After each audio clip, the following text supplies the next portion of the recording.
Assalamu alaikum wa rahmatullahi ta'ala wa barakatuh.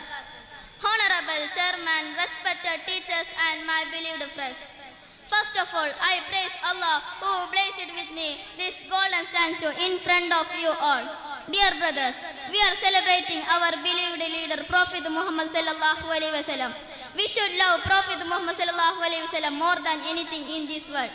One day, a Sahab asked the Prophet Muhammad sallallahu alaihi wasallam about the day of judgment.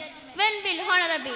The Prophet Muhammad sallallahu alaihi wasallam was saying, "What have you prepared for it?"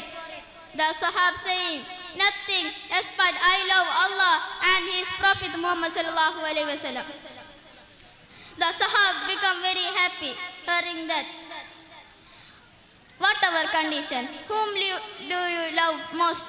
If you follow some celebrities, what can you do for us tomorrow? But if love Prophet Muhammad sallallahu alaihi wasallam, who comes to recommend us without worrying else in the hereafter. May Allah fill our hearts. This much prayer I stop my little speech. May Allah gather us together in Holy Prophet Muhammad sallallahu in heaven. Ameen. Assalamu alaikum wa rahmatullahi ta'ala wa barakatuh.